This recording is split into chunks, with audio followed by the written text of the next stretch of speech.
Hello, let's read this question. So this question says the ratio of electrostatic and gravitational force acting between electron and proton separated by a distance will be. Okay, आपको यहाँ पर क्या बताना है?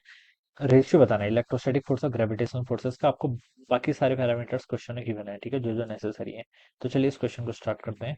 सो we can write down the key concept of this question. इस question का बच्चों की कॉन्सेप्ट के लिख सकते हैं। रेशियो बताना है इलेक्ट्रोस्टैटिक फोर्स और ग्रेविटेशन फोर्सेस का। तो फोर्सेस लिख लीजिए। चलिए इस क्वेश्चन का की कॉन्सेप्ट, ठीक है। फोर्सेस, इलेक्ट्रोस्टैटिक फोर्स देखिए किसके इक्वल होता है। इलेक्ट्रोस्टैटिक फोर्स होता है आपका इलेक्ट्रोस्टैटिक कांस्टेंट टाइम्स, ठीक है, इलेक्ट्रॉन और प्रोटॉन है। इलेक्ट्रॉन का चार्ज नेगेटिव होता है और प्रोटॉन का चार्ज क्या होता है आपका पॉजिटिव होता है, डिवाइडेड बाय इनके बीच की सेपरेशन आर का स्क्वायर, ये लिख लेंगे, ठीक है। तो देखिए इसकी वैल्यू लिख सकते हैं। इलेक्ट्रोस्टैटिक फोर्स होगा के ई की वैल्यू हमने 9 इंटू 10 to the power 9 लिख लिया, ठीक है। ये इतना होता है, ठीक है। चार्ज ऑफ इलेक्ट्रॉन कितना होता है, देखिए इलेक्ट्रॉन और प्रोटॉन का चार्ज इक्वल ही होता है, ठीक है। बस मैग्नीट्यूड का बस साइन का डिफरेंस होता है, मैग्नीट्यूड तो इक्वल होता है, ठीक है। तो मैंने इसको स्क्वायर कर लिया। नेगेटिव साइन सिर्फ ये बताता है कि फोर्स क्या आपका अट्रैक्टिव है, ठीक है। आर स्क्वायर, आर को चलिए बच्चों ऐसे रहने देते हैं क्योंकि आर तो आपका कैंसिल हो जाना है। कैसे हो जाना है उसको मैं अभी आता हूँ। This is my first electrostatic force. अब सेकंड देखिए ग्रेविटेशनल फोर्स कैसे लिखेंगे। मैं सिर्फ मैग्नीट्यूड की बात कर रहा हूँ, ठीक है। ग्रेविटेशनल फोर्स हो जाएगा आपका जी टाइम्स आपका M1 M2 divided by are square, ठीक है। ये आपका ग्रेविटेशन फोर्स का क्या होता है, फॉर्मूला होता है। जी की वैल्यू देखिए क्वेश्चन में गिवन कर रखी 6.7 इंटू 10 to the power 11 -11 होता है, ठीक है।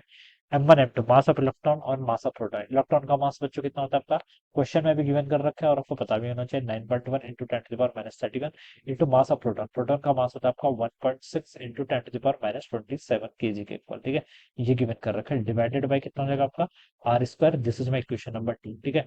तो ये इलेक्ट्रोस्टैटिक फोर्स का फार्मूला भी लिख लिया, ग्रेविटेशनल फोर्स का फार्मूला भी लिख लिया। मुझे यहाँ पर से रेशियो बताना है इन दोनों का, ठीक है। तो क्या लिख लीजिए बच्चों, F E divided by F G का क्या बताना है, यहाँ पर रेशियो बताना है, ठीक है। तो देखिए इसको कैलकुलेट कैसे करेंगे। देखिए आर स्क्वायर से आर स्क्वायर तो आप पहले यहाँ पर कैंसिल कर लीजिए। ऊपर वाली टर्म को देखिए अगर मैं ओपन कर दूं तो 1.6 का स्क्वायर कितना होता है 2.56। तो पहले ऊपर 9 तो ऐसे ही आएगा, ठीक है। 1.6 का स्क्वायर करूंगा तो 2.56 आ गया।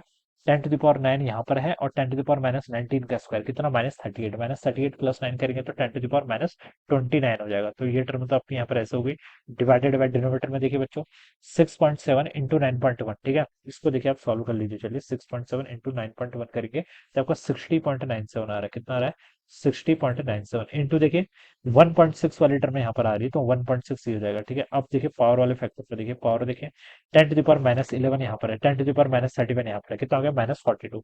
-42 और -27 कितना होता है, -69 के इक्वल होता है, ठीक है। तो ये वैल्यू आपके यहाँ से इतनी हो जाएगी। तो बच्चों देखिए 1.6 से ना ये टर्म यहाँ पर कैंसिल हो जाएगी आपकी, ठीक है। अब ऊपर देखिए क्या बच गया, 1.6 इंटू 9 ये कितना होता है आपका 16 में 144 होता है तो 14.4 हो जाएगा। डिवाइडेड बाय यहाँ पर कितना हो गया 60.97 के इक्वल, ठीक है। इंटू देखिए 10 to the power -29 ये है, -69 ये है, -69 ऊपर जाएगा तो +69, +69 -29 करेंगे तो 40 के इक्वल हो जाएगा। कितना, 10 to the power 40, ठीक है। तो इस टर्म को देखिए आप सॉल्व करिए। अब यहाँ से कितना है 14.4 डिवाइडेड बाय आपका 60.97। तो ये बच्चों ये आपकी 0.236 आ रही है। कितनी आ रही है, 0.236 इंटू 10 to the power 40 के इक्वल, ठीक है।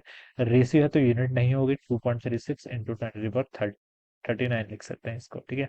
ये इसका आंसर हो जाएगा। तो बच्चों ये तो देखिए आपको एग्जैक्ट आंसर ही गिवन है ए ऑप्शन पे। तो this will be the correct answer of this question. ये क्या हो जाएगा इसका right answer. Alright, so I hope you all understood this concept. All the best and thank you so much.